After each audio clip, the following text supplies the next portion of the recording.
नमस्कार दोस्तों, स्वागत है आपका मेरे YouTube चैनल पर। और मैं आज आपके लिए लेकर आई हूँ मुंशी प्रेमचंद जी की कहानी सुभागी। और लोगों के यहाँ चाहे जो होता हो, तुलसी महतो अपनी लड़की सुभागी को लड़के रामू से जौ भर भी कम प्यार न करते थे। रामू जवान होकर भी काठ का उल्लू था। सुभागी 11 साल की बालिका होकर भी घर के काम में इतनी चतुर, खेती बाड़ी के काम में इतनी निपुण थी कि उसकी माँ लक्ष्मी दिल में डरती रहती कि कहीं लड़की पर देवताओं की आंख न पड़ जाए। अच्छे बालकों से तो भगवान को भी प्रेम है, कोई सुभागी का बखान ना करे, इसलिए वह अनायास ही उसे डांटती रहती थी। बखान से बच्चे बिगड़ जाते हैं। ये भय तो ना था, भय था नज़र का। वही सुभागी आज 11 वर्ष की उम्र में विधवा हो गई। घर में कोहराम मचा हुआ था। लक्ष्मी पछाड़े खाती थी, तुलसी सिर पीटते थे। उन्हें रोते देखकर सुभागी भी रोती थी। बार बार माँ से पूछती, क्यों रोती हो अम्मा? मैं तुम्हें छोड़कर कहीं ना जाऊंगी, तुम क्यों रोती हो? उसकी भोली बातें सुनकर माता का दिल और भी फटा जाता था। वह सोचती थी, ईश्वर तुम्हारी यही लीला है, जो खेल खेलते हो वह दूसरों को दुख देकर। ऐसा तो पागल करते हैं।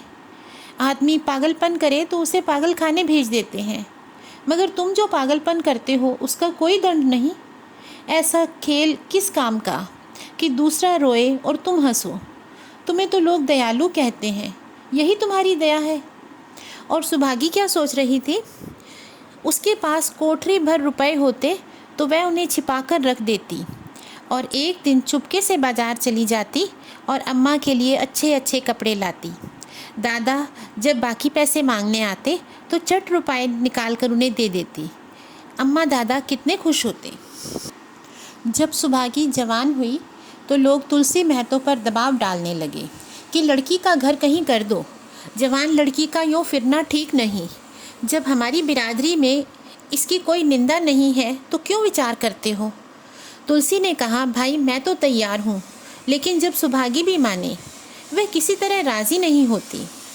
हरिहर ने सुभागी को समझाकर कहा, बेटी हम तेरे भले को कहते हैं, माँ बाप अब बूढ़े हुए, उनका क्या भरोसा, तुम इस तरह कब तक बैठी रहोगी? सुभागी ने सिर झुकाकर कहा, चाचा मैं तुम्हारी बात समझ रही हूँ, लेकिन मेरा मन घर करने को नहीं कहता। मुझे आराम की चिंता नहीं है, मैं सब कुछ झेलने को तैयार हूँ और जो काम तुम कहो वह सिर आँखों के बल करूँगी, मगर घर बसाने को मुझसे ना कहो। जब मेरा चाल कुचाल देखना तो मेरा सिर काट लेना।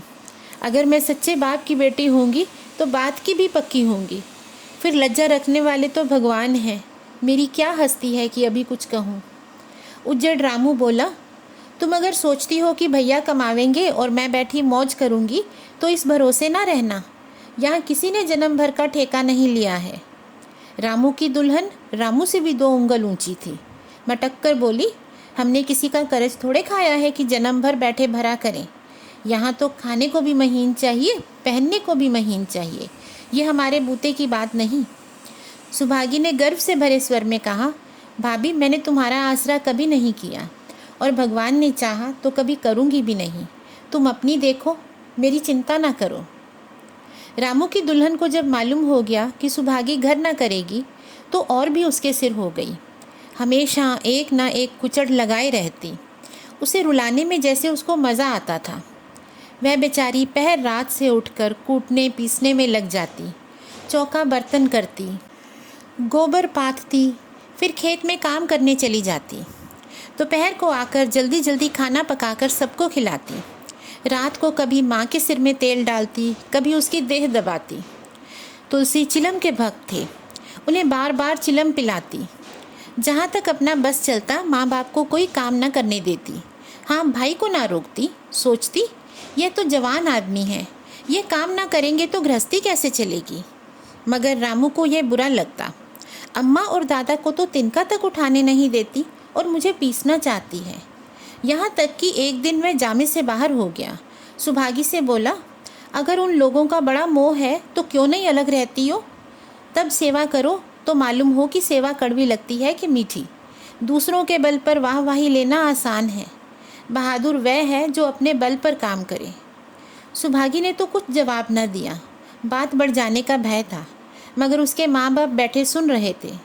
महतो से ना रहा गया, बोले, क्या है रामू, उस गरीबन से क्यों लड़ते हो? रामू पास आकर बोला,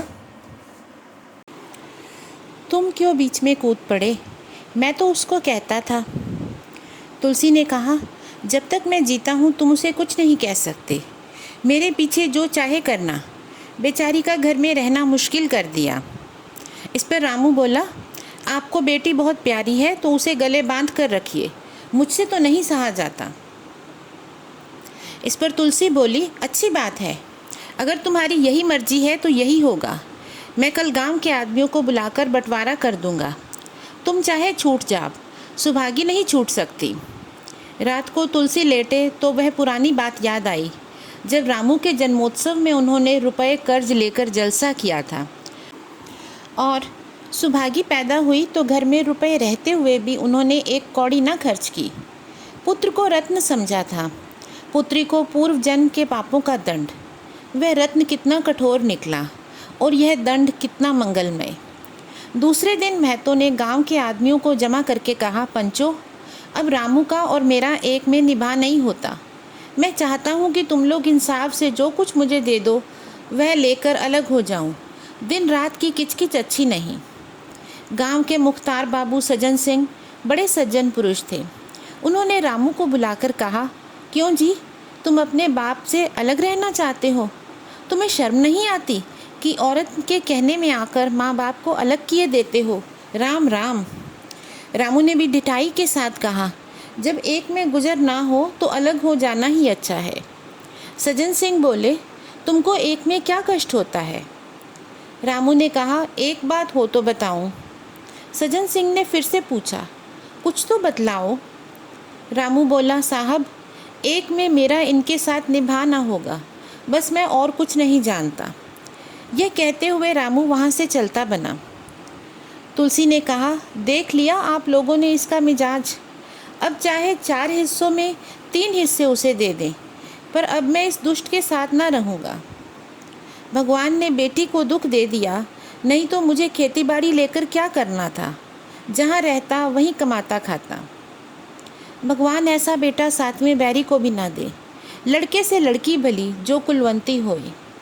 सहसा सुभागी आकर बोली, दादा, यह सब बांट बखरा मेरे ही कारण तो हो रहा है। मुझे क्यों नहीं अलग कर देते? मैं मेहनत मजूरी करके अपना पेट पाल लूँगी। अपने से जो कुछ बन पड़ेगा तुम्हारी सेवा करती रहूँगी, पर रहूँगी अलग। यूँ घर का 12 बंटवारा मुझसे ना देखा जाता। मैं अपने माथे यह कलंक नहीं लेना चाहती। तुलसी ने कहा, बेटी, हम तुझे न छोड़ेंगे चाहे संसार छूट जाए। रामू का मैं मुंह नहीं देखना चाहता, उसके साथ रहना तो दूर रहा। रामू की दुल्हन बोली, तुम किसी का मुंह नहीं देखना चाहते हो तो हम भी तुम्हारी पूजा करने को व्याकुल नहीं हैं। मैं तो दांत पीसते हुए उठे कि बहू को मारे, मगर लोगों ने पकड़ लिया। बंटवारा होते ही महतो और लक्ष्मी को मानो पेंशन मिल गई। पहले तो दोनों सारे दिन सुभागी के मना करने पर भी कुछ ना कुछ करते ही रहते थे। अब उन्हें पूरा विश्राम था। पहले दोनों दूध घी को तरसते थे। सुभागी ने कुछ रुपए बचाकर एक भैंस ले ली। बूढ़े आदमियों की जान तो उनका भोजन है। अच्छा भोजन ना मिले तो वे किस आधार पर रहें? चौधरी ने बहुत विरोध किया।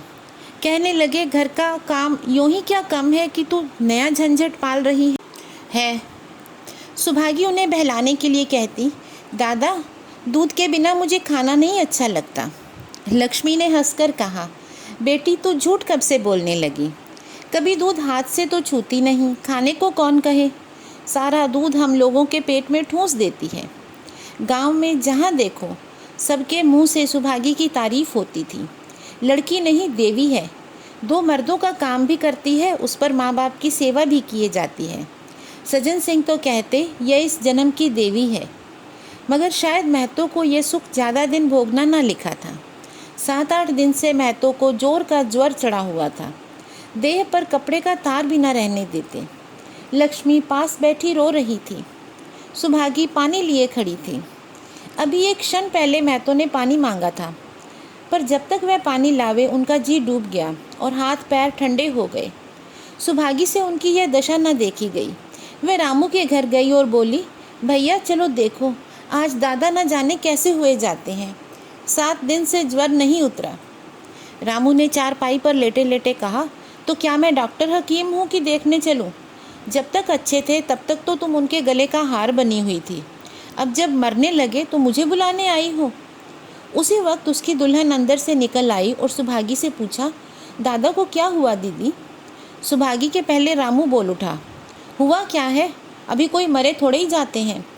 सुभागी ने फिर उनसे कुछ न कहा, सीधे सज्जन सिंह के पास गई। उसके जाने के बाद रामू हंसकर स्त्री से बोला, त्रिया चरित्र इसी को कहते हैं। स्त्री बोली, इसमें त्रिया चरित्र की क्या बात है, चले क्यों नहीं जाते? रामू बोला, मैं नहीं जाने का, जैसे उसे लेकर अलग हुए हैं वैसे उसे लेकर रहें, मर भी जाएं तो ना जाऊं। स्त्री ने फिर से कहा, मर जाएंगे तो आग देने ना जाओगे, तब कहाँ भागोगे? रामू बोला, कभी नहीं, सब कुछ उनकी प्यारी सुभागी कर लेगी। स्त्री ने कहा, तुम्हारे रहते वह क्यों करने लगी? रामू ने फिर कहा, जैसे मेरे रहते उसे लेकर अलग हुए, और कैसे? स्त्री ने समझाया, नहीं जी, ये अच्छी बात नहीं है, चलो देख आवें, कुछ भी हो बाप ही तो है, फिर गांव में कौन मुंह दिखाओगे? रामू ने उसे घुड़क दिया, चुप रहो, मुझे उपदेश मत दो। उधर बाबू साहब ने ज्यों ही महतो की हालत सुनी, तुरंत सुभागी के साथ भागे चले आए। यहाँ पहुँचे तो महतो की दशा और खराब हो चुकी थी। नाड़ी देखी तो बहुत धीमी थी। समझ गए कि जिंदगी के दिन पूरे हो गए।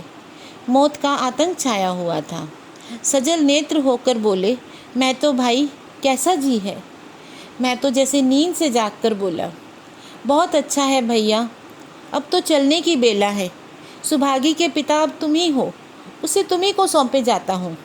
सज्जन सिंह ने रोते हुए कहा, भैया महतो घबराओ मत, भगवान ने चाहा तो तुम जल्दी अच्छे हो जाओगे। सुभागी को तो मैंने हमेशा अपनी बेटी समझा है और जब तक जीऊँगा ऐसा ही समझता रहूँगा। तुम निश्चिंत रहो, मेरे रहते सुभागी या लक्ष्मी को कोई तिरछी आँख से ना देख सकेगा, और कुछ इच्छा हो तो वह भी कह दो। महतो ने विनीत नेत्रों से देखकर कहा, और कुछ नहीं भैया, भगवान तुम्हें सदा सुखी रखे। सज्जन सिंह बोले, रामू को बुलाकर लाता हूँ, उससे जो भूल चूक हो क्षमा कर दो। महतो ने कहा, नहीं भैया, उस पापी हत्यारे का मुंह मैं नहीं देखना चाहता। फिर महतो के प्राण पखेरु उड़ गए। इसके बाद गोदान की तैयारी होने लगी। रामू को गांव भर ने समझाया, पर वह अंत्येष्टि करने पर राजी ना हुआ। कहा, जिस पिता ने मरते समय मेरा मुंह देखना स्वीकार न किया, वह मेरा ना पिता है ना मैं उसका पुत्र हूँ। लक्ष्मी ने दाह क्रिया की। इन थोड़े से दिनों में सुभागी ने ना जाने कैसे रुपए जमा कर लिए थे कि जब तेरी का सामान आने लगा तो लोगों की आंखें खुल गईं। बर्तन, कपड़े, घी, शक्कर, सभी सामान इफरात से जमा हो गए। रामू देख देख जलता था और सुभागी उसे जलाने के लिए सबको यह सामान दिखाती थी। लक्ष्मी ने कहा, बेटी हाथ रोक कर खर्च करो, अब कौन कमाने वाला बैठा है, आप ही कुआं खोदना और पानी पीना है। सुभागी बोली, बाबूजी का काम तो धूमधाम से ही होगा अम्मा, चाहे घर रहे या जाए, बाबूजी फिर थोड़े ही आवेंगे। मैं भैया को दिखा देना चाहती हूँ कि अबला क्या कर सकती है। मैं समझते होंगे इन दोनों के किए कुछ ना होगा, उनका ये घमंड तोड़ दूंगी। लक्ष्मी चुप हो रही। 13वीं के दिन 8 गांव के ब्राह्मणों का भोज हुआ। चारों तरफ वाह वाही मच गई। पिछले पहर का समय था, लोग भोजन करके चले गए थे। लक्ष्मी थक कर सो गई थी। केवल सुभागी बची हुई चीज़ें उठा उठा कर रख रही थी कि ठाकुर सज्जन सिंह ने आकर कहा, अब तुम भी आराम करो बेटी, सवेरे यह सब काम देख लेना। इस पर सुभागी ने कहा, अभी थकी नहीं हूँ काका, अभी कर लूँगी, फिर बाद में किसने देखा है। और उसने फिर पूछा कि कितने पैसे खर्च हुए। सज्जन सिंह ने कहा, वह पूछकर क्या करोगी बेटी। इस पर सुभागी ने कहा, कुछ नहीं, यूँ ही पूछती थी। सज्जन सिंह ने उत्तर दिया, कोई 300 रुपये उठे होंगे। सुभागी ने सकुचाते हुए कहा, मैं इन रुपयों की देनदार हूँ, ठाकुर ने फिर कहा, तुमसे तो मैं मांगता नहीं, मैं तो मेरे मित्र और भाई थे, उनके साथ मेरा भी तो कुछ धर्म था। सुभागी ने कहा, आपकी यही दया क्या कम है कि मेरे ऊपर इतना विश्वास किया, मुझे कौन 300 देता। सज्जन सिंह सोचने लगे, इस अबला के धर्म बुद्धि का भी कहीं वार पार है या नहीं। लक्ष्मी उन स्त्रियों में से थी जिनके लिए पति वियोग जीवन स्रोत का बंद हो जाना है। 50 साल के चिर सहवास के बाद अब यह एकांकी जीवन उसके लिए पहाड़ हो गया। उसे अब ज्ञात हुआ कि मेरी बुद्धि, मेरा बल, मेरी सुमति, मानो सबसे मैं वंचित हो गई हूँ। उसने कितनी बार ईश्वर से विनती की थी, मुझे स्वामी के सामने उठा लेना, मगर उसने यह विनती स्वीकार न की। मौत पर अपना काबू नहीं तो क्या जीवन पर भी काबू नहीं है। वह लक्ष्मी जो गांव में अपनी बुद्धि के लिए मशहूर थी, जो दूसरों को सीख दिया करती थी, अब बौरी सी हो गई है, सीधी सी बात करते नहीं बनती। लक्ष्मी का दाना पानी उसी दिन से छूट गया। सुभागी के आग्रह पर चौके में जाती, मगर कौर कंठ से नीचे ना उतरता। 50 वर्ष हुए, एक दिन भी ऐसा ना हुआ था कि पति के बिना खाए खुद खाया हो। अब उस नियम को कैसे तोड़े। आखिर उसे खांसी आने लगी। दुर्बलता ने जल्दी ही खाट पर डाल दिया। सुभागी अब क्या करे। ठाकुर साहब के रुपए चुकाने के लिए दिलो जान से काम करने की ज़रूरत थी। यहाँ माँ बीमार पड़ गई। अगर बाहर जाए तो माँ अकेली है, उसके पास बैठे तो बाहर का काम कौन करे। माँ की दशा देखकर सुभागी समझ गई कि इनका परवाना भी आ पहुँचा है। महतो को भी यही ज्वर था। गांव में और किसे फुर्सत थी कि दौड़ धूप करता। सज्जन सिंह दोनों वक्त आते, लक्ष्मी को देखते, दवा पिलाते, सुभागी को समझाते और चले जाते, मगर लक्ष्मी की दशा बिगड़ती जाती थी। यहाँ तक कि 15वें दिन वह भी संसार से सिधार गई। अंतिम समय रामू आया और उसके पैर छूना चाहता था, पर लक्ष्मी ने उसे ऐसी झिड़की दी कि वह उसके समीप भी न जा सका। सुभागी को उसने आशीर्वाद दिया, तुम्हारे जैसी बेटी पाकर मैं तर गई, मेरा क्रियाकर्म तुम ही करना। मेरी भगवान से यही अर्जी है कि इस जन्म में क्या, अगले जन्म में भी तुम मेरी कोख पवित्र करो। माता के देहांत के बाद सुभागी के जीवन का केवल एक ही लक्ष्य रह गया था, सज्जन सिंह के रुपए चुकाना। 300 रुपये पिता के क्रियाकर्म में लगे थे, लगभग 200 माता के, 500 रुपये का ऋण था और उसकी अकेली जान, मगर वह हिम्मत ना हारती थी। 3 साल तक सुभागी ने रात को रात और दिन को दिन न समझा। उसकी कार्य शक्ति और पौरुष देखकर लोग दांतों तले उंगली दबाते थे। दिन भर खेती बाड़ी का काम करने के बाद रात को 4-4 पसेरी आटा पीस डालती और 30वें दिन 15 रुपये लेकर सज्जन सिंह के घर पहुंच जाती। इसमें कभी नागा ना पड़ता। यह मानो प्रकृति का अटल नियम था। अब चारों ओर से उसकी सगाई के पैगाम आने लगे। सभी उसकी ओर मुंह फैलाए हुए थे। जिसके घर सुभागी जाएगी उसके भाग्य फिर जाएंगे। सुभागी यही जवाब देती, अभी वह दिन नहीं आया। जिस दिन सुभागी ने आखिरी किस्त चुकाई, उस दिन उसकी खुशी का ठिकाना ना था। आज उसके जीवन का कठोर व्रत पूरा हो गया था। वह चलने लगी तो सज्जन सिंह ने कहा, बेटी तुमसे मेरी एक प्रार्थना है।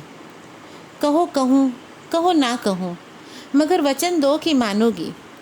सुभागी ने कृतज्ञ भाव से देखकर कहा, दादा आपकी बात ना मानूंगी तो किसकी बात मानूंगी। मेरा तो रोया रोया आपका गुलाम है। सज्जन सिंह ने कहा, अगर तुम्हारे मन में यह भाव है तो मैं न कहूँगा। मैंने अब तक तुमसे इसलिए नहीं कहा कि तुम अपने को मेरा देनदार समझ रही थी। अब रुपए चुक गए। अब मेरा तुम्हारे ऊपर कोई एहसान नहीं है, रत्ती भर भी नहीं। अब बोलो तो बात कहूँ। सुभागी ने कहा, आपकी जो आज्ञा हो। सज्जन सिंह फिर से बोले, देखो इनकार न करना, नहीं तो मैं फिर तुम्हें अपना मुंह न दिखाऊंगा। सुभागी बोली, क्या आज्ञा है। सज्जन सिंह ने कहा, मेरी इच्छा है तुम मेरी बहू बनकर मेरे घर को पवित्र करो। मैं जात पात का कायल हूँ, मगर तुमने मेरे सारे बंधन तोड़ दिए। मेरा लड़का तुम्हारे नाम का पुजारी है, तुमने उसे 12 देखा है, बोलो मंजूर करती हो। सुभागी ने कहा, दादा इतना सम्मान पाकर तो मैं पागल हो जाऊंगी। सज्जन सिंह बोले, तुम्हारा सम्मान भगवान कर रहे हैं बेटी, तुम साक्षात भगवती का अवतार हो। सुभागी ने कहा, मैं तो आपको अपना पिता समझती हूँ। आप जो कुछ करेंगे मेरे भले के लिए करेंगे। आपके हुक्म को कैसे इनकार कर सकती हूँ। सज्जन सिंह ने उसके माथे पर हाथ रख कर कहा, बेटी तुम्हारा सुहाग अमर हो। तुमने मेरी बात रख ली। मुझसे भाग्यशाली संसार में कौन और होगा। दोस्तों, इसी तरह की और कहानियों को सुनने के लिए आप मेरे चैनल को लाइक करें, शेयर करें और सब्सक्राइब करें। अगर आपकी इच्छा किसी और कहानी को सुनने की है तो आप मुझे कमेंट सेक्शन के ज़रिए बता सकते हैं। मैं पूरी कोशिश करूँगी वो कहानी आपके पास लेकर आऊँ। धन्यवाद।